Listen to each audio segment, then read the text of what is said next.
What's up, guys? Welcome to Daily Dose of Reddit. This is your host, Zach, and today's subreddit is r/PettyRevenge. Alright, this story is called We Don't Share Alcohol in This House. This story takes place a few years back when I came home from university for Christmas holidays to visit my family. I was of legal drinking age at the time as well. To set the scene, it's just my mom and I having dinner at the beginning of our time off. She pours herself a glass of wine from an average bottle. I'm not a wine snob, but she is. I ask for a glass as well to go with dinner. She declines. Her exact words are, "We don't share alcohol in this house."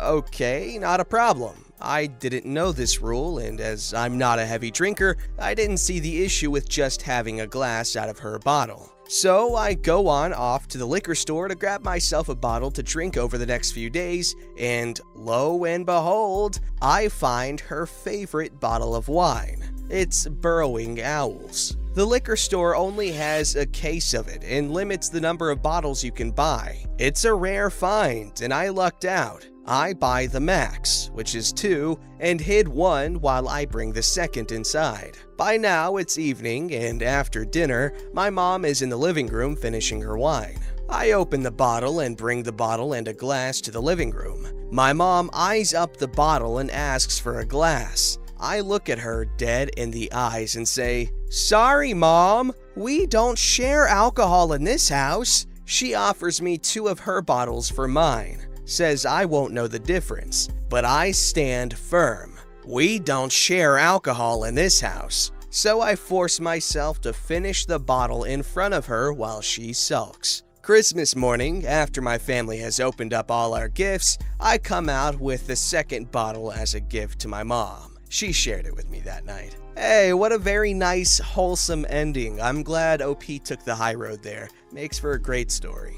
This story's called, You Want to Invade My Space with Your Car While I Wait for a Tow Truck? Hope you didn't have to rush off. This happened this afternoon. Today was balls hot, and between my car's AC not working and my body's habit of sweating puddles in anything over 70 degrees, my mood was already a bit thin. I was picking up some items from Home Depot and parked halfway in a quarter-full parking lot. Plenty of open spaces around.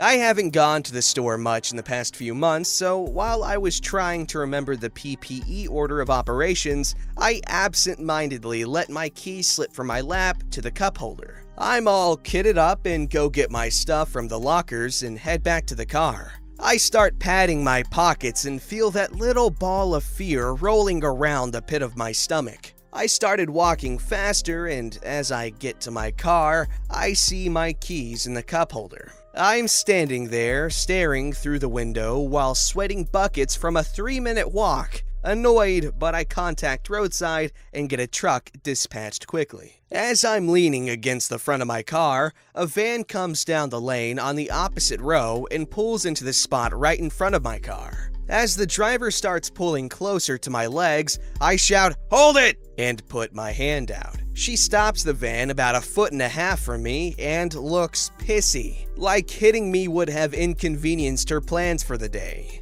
I look around at the 9 other open spots all next to or behind her in the area and gesture towards them. She gestures at me and mouths, "Why?" I guess she was asking me why I'm just standing there, and despite it not being any of her damn business, say I'm locked out of my car. She sits in her car for 5 minutes, just adding to the heat around me while I screw around on my phone. Eventually, she gets out, scowls at me, and goes inside. About 20 minutes after she went in, my tow truck shows up, but it's on the lane opposite me. I was feeling a bit petty, so I stopped the guy right behind the van, not thinking anything would come of it. Well, right as he goes to get the tools, van lady comes out of the store. She was lividly muttering to herself as she gets in her car and turns it on. I explain the basics of the situation, and he looks around at all the other still open spots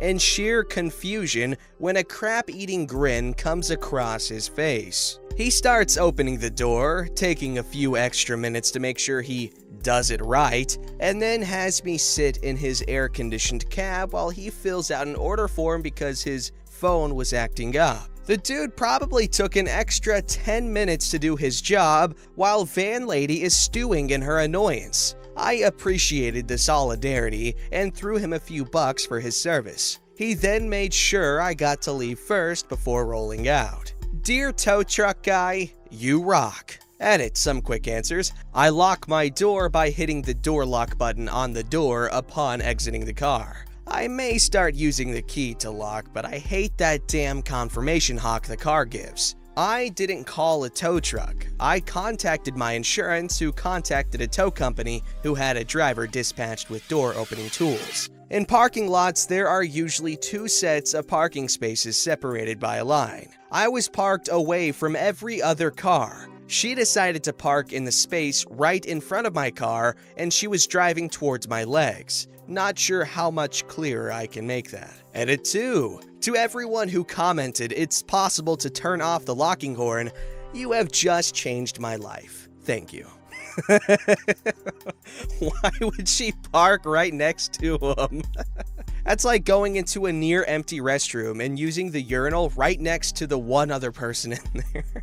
This story's called Won't Pronounce My Name Correctly? Okay, suit yourself. Obligatory apologies because I'm on mobile. So when I was in 3rd grade, think 8 years old, I had this teacher who was retiring at the end of the year and knew it. She decided that she didn't like me for some reason.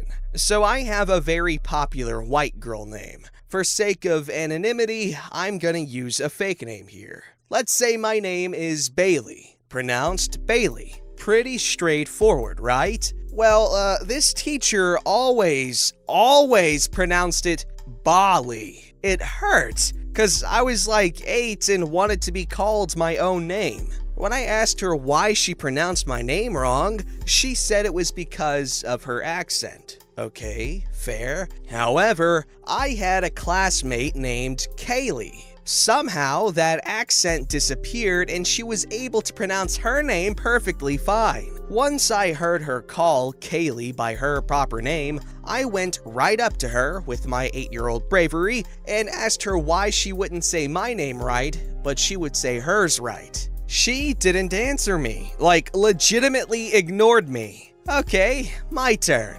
So this teacher's last name was pronounced something like Tainer. That was the way it was pronounced. And on the first day of that year, she made sure that we knew it was pronounced Tainer and not Tonner or Tanner. So guess who was called Mrs. Tonner for the rest of the year? The teacher who called me Bali. Oh, and as an added layer of beaver sausage, when we had parent-teacher conferences, she pronounced my name correctly. Interesting. Okay, that teacher just sounds incredibly dumb. Someone that immature should not be teaching kids, but good thing she's retired now, right? This story's called Payback for My Horrible Roommate. After college, I accepted a job across the country and moved in with a vague acquaintance I had met a couple of times. It quickly became clear that we were not going to get along. He was incredibly rude and condescending, routinely making snide remarks about my intelligence since I had been in a sorority in college. He would instruct me on how to redo all of my chores in his way, always insinuating that I just wasn't as smart as he was. This led to a few heated arguments, and we ended up basically avoiding each other. My room was in the basement, and he was on the 2nd floor. Except for going in and out, I stayed in the basement to avoid him. One night, I returned home and my cat was missing. He is a huge fatty and never misses a meal, so I was immediately worried. I texted the roommate to see if he had let him out by mistake. He ignored me. I looked everywhere in my room and in the common areas.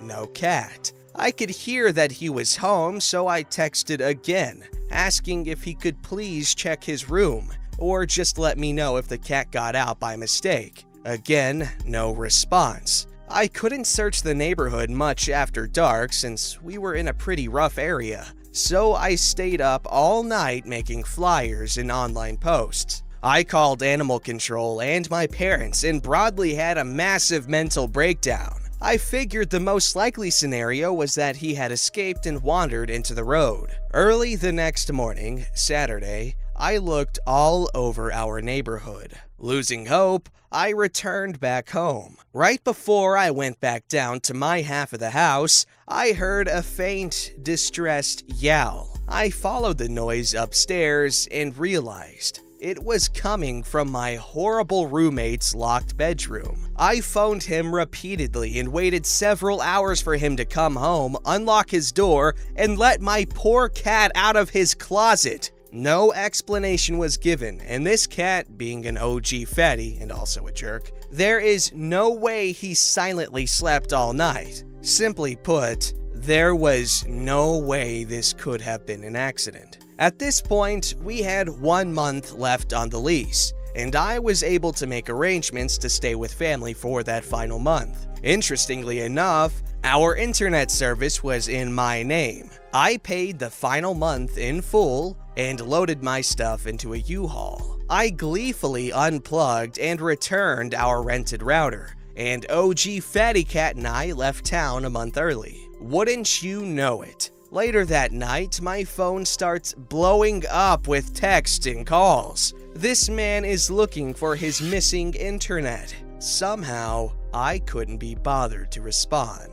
Okay, so I don't know about y'all, but that straight up sounds illegal. Not the internet thing, not the revenge, but the actual act that required the revenge. Like, locking a cat in a closet sounds like animal cruelty, but whatever. At least he's safe, and at least he went without internet for a little bit. This story's called Use My Netflix Account for Free? Have an ugly profile pic. Okay, so this is truly a very small victory. So I got the highest tier of Netflix account, so I have the option to have 5 profiles. I have one for me, one for the kids, one for my wife, one as a joint profile for me and my wife, and the last one is for guests, basically freeloaders. One of the things you can do with Netflix is change the avatar of each profile, which I did for each account while leaving the guest account one of the defaults. My sister-in-law, crazy, rude, violent, just a really bad person, got permission from my wife to use the guest account, which I didn't mind as long as she only uses the guest account so she doesn't mess up my viewing stats and she understands she shares the account with more people. One day I've noticed that she changed the profile picture of the guest account to some actress from some show she was watching, and for some reason it really annoyed me. So, like the mature adult that I am, I've changed the profile photo to some ugly creature from some other show. Such a stupid little victory. If you're going to use my account for free, you will use the ugly profile. Every few weeks, she will try to change the pic again, so I know she cares. But I will quickly notice and change it to something even uglier. The last one was the Demogorgon from Stranger Things. It's really petty and small, but it's fun to imagine her frustration to have to choose some ugly creature as the account she uses. I did the same thing. Like my cousins in New York, they use my Netflix profile, and I gave them one profile to use, and I told them they're not allowed to change it, and it just says Diddy in the profile picture, something stupid. I love it. This story's called Insult My Looks, Weight, and Fitness, and I will get my slow revenge. This happened decades ago, but it popped into my mind when reading this sub. In my 20s, I had the misfortune of falling in love with the wrong'un. He was always in debt because the bank was messing him around, unfaithful, she's lying, I never slept with her, and full of get-rich-quick schemes that his parents had to bail him out of. He was also incredibly beautiful, very vain, and fastidious about his looks. He worked out religiously, wore the most expensive clothes, and continuously told people how large his biceps and other things were. That kind of guy. I, on the other hand, was about 10 pounds overweight and not interested in having a six-pack, perfect eyebrows, and a tiny waist. So he was always insulting me about that. Not openly, but small, continuous digs about my size, shape, and weight, insinuating that he could do better. I found out one day that he was being unfaithful again, and it was the last straw. Unfortunately, we lived and worked together at his business, a hotel, so I had to find a new job and a place to stay. I didn't want to break up until I had. One of my few skills was invisible mending, which had come in very handy at the hotel. So every few days for 6 weeks, I altered his clothes. I took in the waists by tiny amounts and let out the chests and sleeves. I even let out his underpants so they became looser in the front. I got brave one week and took up the legs of his trousers so he thought he was getting shorter. He was too vain to tell anyone his problem. Instead, he went to the gym more, measured out his food more fastidiously, and became really irritable. As time went on, he broke up with his mistress, refused to go out, flung himself on the bed in despair more than once, and started to insult my looks even more to make himself feel better. And I still continued. A few millimeters here, a few millimeters there. By the end, he had convinced himself that he had a very weird shape. And the way I had altered his clothes, it really looked like he did. He went out and bought new ones. I altered them too. 6 weeks later, I found a new job and apartment and moved out one day when he was out. I have not spoken to him since. I often wonder if he ever realized what had happened. Okay, honestly, this seems a bit more than petty revenge. Like, she definitely did something clever there. Alright, last up is called, You Don't Think I Should Be Scared? I was picking up food last night, wore my N95 mask as usual. When I get back to the car, I get in and leave the door open while I'm situating the food in the passenger seat. Out of nowhere, I hear somebody really close to me say, "Hey!" Scared the crap out of me. I say, "Oh crap!" and turn, and there's this older lady like 2 feet away from my face, no mask, and well inside my door area. I couldn't close it without hitting her. She doesn't say sorry for scaring me. She says, "Oh please, it's not like I'm going to rob you," as if I have no right to be startled. I say I'm sorry, but it surprised me, and can you please step back a little? She says she was going to pay a compliment to my car, but she won't now. I say fine, please step away. She starts saying stuff like I'm taking this stuff too seriously. I call after her, "I'm doing this to protect you, boomer!" But it really pissed me off, like I don't have the right to be startled by her. So I see where she and her husband get into their car. After she gets in and closes the door, I hurry over to her side from the rear and knock on her window pretty hard and put my face really close to the window. Scared the crap out of her. For a second, I thought she might be having a coronary. When she recovered, I said, "Oh please, it's not like I'm gonna rob you. It's not fun being scared, is it?" I walk away as she's blathering on about something. Frickin' boomers! Couldn't have said it better myself. Be responsible, guys, not just boomers. Someone should organize a socially distant protest, so that way, we don't have to worry about spreading things. Don't forget to like, subscribe, and hit that bell to never miss an episode.